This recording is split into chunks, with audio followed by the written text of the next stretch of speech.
संपूर्णा नाम की एक औरत अपनी छोटी सी बच्ची के साथ मिलकर रहा करती थी। वो बहुत गरीब थी। किसी हादसे में संपूर्णा का पति मर जाता है और तब से वो अकेली हो जाती है। उसके पास एक छोटी सी बच्ची थी जिसकी वजह से उसको कोई ना कोई काम करने की जरूरत थी। जो कोई भी छोटा बड़ा काम मिलता संपूर्णा किया करती थी। धीरे धीरे उनकी जिंदगी ऐसे ही बदलती गई। उनकी गरीबी और बढ़ती गई क्योंकि उस गांव में अब संपूर्णा को काम देने वाला भी कोई नहीं था, जिससे उनके घर में खाने के लिए खाना या रोटी नहीं होती थी। एक बार की बात है, संपूर्णा की छोटी सी बच्ची उसके पास आती है और अपनी माँ से कहती है, माँ मुझे बहुत भूख लगी है। माँ मुझे कुछ खाने के लिए दो ना। तुम्हें पता है माँ, भूख की वजह से मेरे पेट में कुछ हो रहा है। माँ मेरे तो सर भी चकराने लगा है, कुछ तो दो ना माँ। बेटी तुझे भूख लगी है ना? अच्छा ठीक है, ज्यादा घबराना मत। चल मैं तेरे लिए कुछ खरीदूंगी और फिर तुझे खिलाऊंगी। आ मेरे साथ।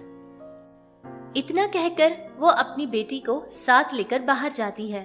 कहने के लिए संपूर्णा अपनी बेटी को लेकर बाहर तो आई थी, लेकिन कुछ खरीद कर खिलाने के लिए संपूर्णा के पास कोई पैसा नहीं था, जिससे वो इधर उधर भटकती रही। फिर तभी उसकी नजर एक बंडी पर पड़ती है और वो बंडी डोसा की बंडी थी। एक आदमी था जिस पर डोसा बनाकर बेच रहा था। सारे लोग उसके पास डोसा खरीदकर बड़े मजे से खा रहे थे, जिसको देखकर संपूर्णा अपनी बेटी को लेकर वहां पहुंचती है और उस डोसे वाले आदमी से कहती है, देखिए भैया, मेरी बेटी बहुत भूखी है, बहुत देर से उसने कुछ नहीं खाया है। कृपा करके आप इसको एक डोसा दे दीजिए। मैं वादा करती हूँ कि आपका पैसा मैं बहुत जल्द लाकर दे दूंगी, क्योंकि अभी मेरे पास करने के लिए कोई काम नहीं है। जैसे ही मैं काम शुरू करूंगी, आपका पैसा लाकर मैं वापस आपको दे दूंगी। संपूर्णा की बात सुनकर वो आदमी पहले तो हैरान होता है और फिर उसकी हालत को समझता है। फिर वो डोसा वाला आदमी संपूर्णा से इस तरह से कहता है, अरे हाँ बहन, तुम बिल्कुल मत घबराना। ठीक है, तुम अपनी बेटी को जितना डोसा चाहिए खिला सकती हो। मैं पहचान सकता हूँ तुम्हारी तकलीफ को। लग रहा है कि तुम बहुत परेशान हो। ठीक है, तुम पहले अपनी बेटी का पेट भरो। और वैसे तुमने कहा था कि तुम्हारे पास करने के लिए कोई काम नहीं है।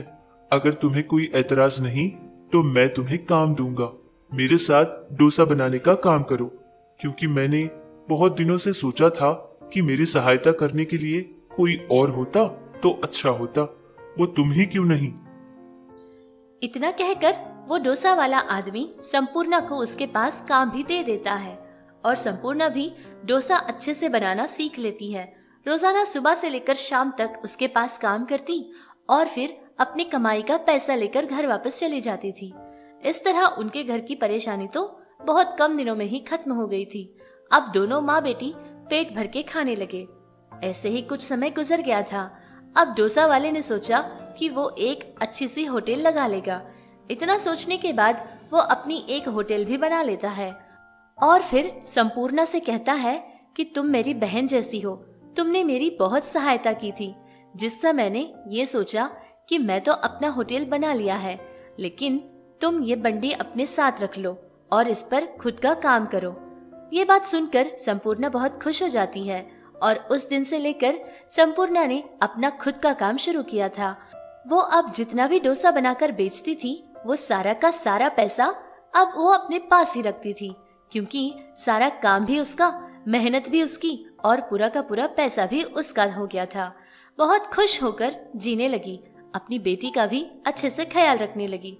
इतना ही नहीं, जो भी गरीब या फिर जिसके पास पैसे नहीं होते थे, वैसे लोगों को बुलाकर हमेशा डोसा खिलाया करती थी।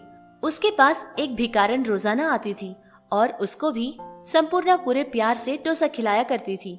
एक बार की बात है, वो भिखारन एक बार उसके पास जाती है और संपूर्णा से कहती है, देखो बेटी संपूर्णा, मैं तुम्हें ये जादुई बर्तन देना चाहती हूँ।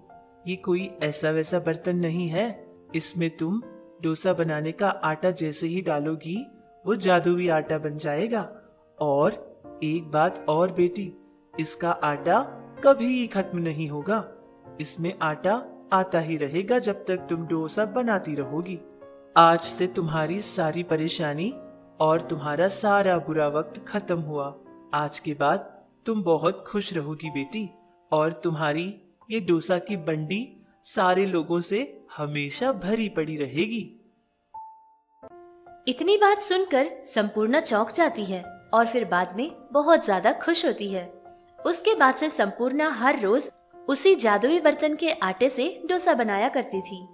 काम उसका बहुत ही जल्दी जल्दी हुआ करता था और उसका बनाया डोसा भी बहुत ही ज्यादा स्वादिष्ट होता था।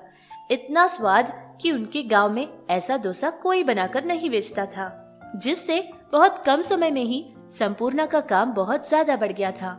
दूर दूर से लोग आकर संपूर्णा के बनाए डोसे खरीद कर खाया करते थे और उससे कहते थे कि उसका बनाया डोसा बहुत ज्यादा स्वादिष्ट भी है।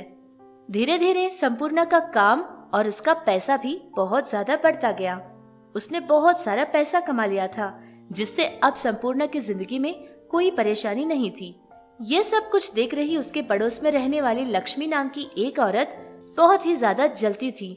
उसके मन में ये सवाल पैदा होने लगा कि आखिर इसकी जिंदगी में ऐसा कौन सा जादू हो गया है जिससे इसकी जिंदगी पूरी तरह से बदल गई है। एक बार की बात है कि लक्ष्मी संपूर्णा के पास पहुंचती है और बात जानने की पूरी कोशिश करती है। अरे ओ संपूर्णा, आखिर बात क्या है? गांव में सारे लोग बस तेरे ही डोसा की तारीफ कर रहे हैं। ऐसा तू क्या मिलाती है जिससे लोग तेरा डोसा खाने के लिए पागल बने जा रहे हैं?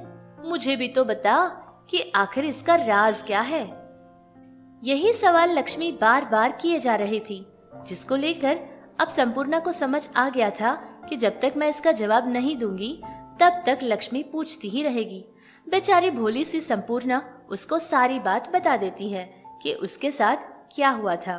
सारी बात जानने के बाद अब लक्ष्मी के मन में लालच पैदा हो गया था।